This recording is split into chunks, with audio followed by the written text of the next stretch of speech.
ஒரு 2 நாளைக்கு முன்னாடி நாம ஒரு வீடியோ ஷேர் பண்ணியிருந்தோம். அதுல தமிழக பாஜகவினுடைய தலைவர் மாற்றப்படுவதற்கான வாய்ப்புகள் இருக்குது. நயினார் நாகேந்திரன் மத்திய அமைச்சரவையில் இடம்பெறுவதற்கான வாய்ப்புகள் இருக்குது.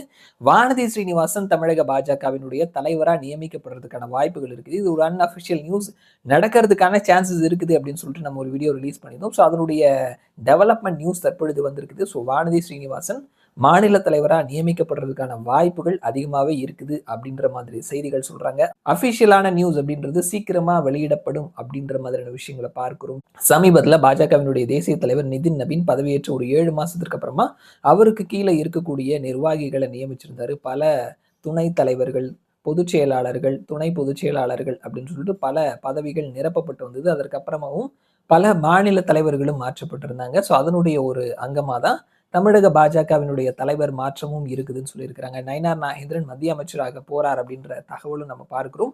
மத்திய அமைச்சரவை இந்த மாசத்துல அல்லது அடுத்த மாசத்துல மாற்றம் இருக்கும் அப்படின்ற விஷயங்களை நம்ம பார்க்கிறோம். ஸோ அது ஒரு பெரிய கதையா இருக்குது. மத்திய அமைச்சரவை பலர் வெளியேற்றப்படவிருக்கிறாங்க. பலர் ஒன்றுக்கும் மேற்பட்ட துறைகளை கவனிக்கிறாங்க. ஸோ இன்னமும் 69 பேர் தான் தற்பொழுது அமைச்சராக இருக்கிறாங்க. 82 பேர் வரைக்கும் அமைச்சரா இருக்கலாம். ஸோ பல வேகன்சிஸ் இருக்குது. ஸோ இதெல்லாம் பார்த்து ஒரு பெரிய மாற்றம் நடைபெறவிருக்கிறது. ஸோ அதுல நயினார் நாகேந்திரனும் அமைச்சராக போறார் அப்படின்ற தகவலை நம்ம ஏற்கனவே சொல்லியிருந்தோம். வாய்ப்புகள் இருக்குது அப்படின்னு சொல்லிட்டு அந்த வகையில பாஜகவினுடைய தமிழக மாநில தலைவரா வானதி ஸ்ரீனிவாசன் வருவதற்கான வாய்ப்புகள் இருக்குது அப்படின்ற மாதிரியான விஷயங்களை சொல்லியிருக்கிறாங்க. வானதி ஸ்ரீனிவாசன் கொங்கு மண்டலத்தை சேர்ந்தவர். பாஜக ஸ்ட்ராங்கா இருக்கக்கூடிய பகுதிகளில் ஒன்று கொங்கு மண்டலம். மாணவ பருவத்திலிருந்து ஏபிவிபியிலிருந்து RSS பின்புலம் கொண்ட ஒரு காரியகர்த்தா. எதையுமே எடுத்தோம் கவுத்தோம் அப்படின்ற மாதிரி பேசாம பொறுமையா நிதானமா எந்த ஒரு விஷயத்தையும் ஹேண்டில் பண்ணக்கூடிய ஒரு பர்சன். அதே நேரத்துல எல்லாரோடவும் கட்சிக்கு உள்ளேயும் சரி, கட்சிக்கு வெளியில மாற்று கட்சியினரோடவும் சரி, எல்லாரோடவும் ஒரு நல்ல ஒரு ரிலேஷன்ஷிப் வைத்திருக்கக்கூடிய ஒரு பர்சன். வழக்கறிஞரும் கூட. இப்படி பல தகுதிகளை அடக்கிய பர்சன் வானதி ஸ்ரீனிவாசன். இதற்கு முன்னாடி அவர் தேசிய மகளிர் அணி தலைவரா இருந்திருந்தாரு.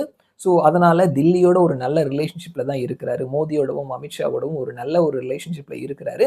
ஸோ இப்படியா தேசிய அளவிலும் சரி, மாநில அளவிலும் சரி, மற்ற கட்சிகளோட சேர்ந்து போறதுலையும் சரி, ஒரு நல்ல எக்ஸ்பீரியன்ஸான ஒரு பர்சனா வானதி ஸ்ரீனிவாசன் இருக்கிறதுனால அவர் பாஜகவினுடைய தலைவரா நியமிக்கப்படுறதுக்கான வாய்ப்புகள் இருக்குது. ஏற்கனவே சொல்லியிருந்த மாதிரி அபிஷியலான அனௌன்ஸ்மெண்ட் சீக்கிரமா வரும் அப்படின்னு சொல்லி எதிர்பார்க்கப்படுது.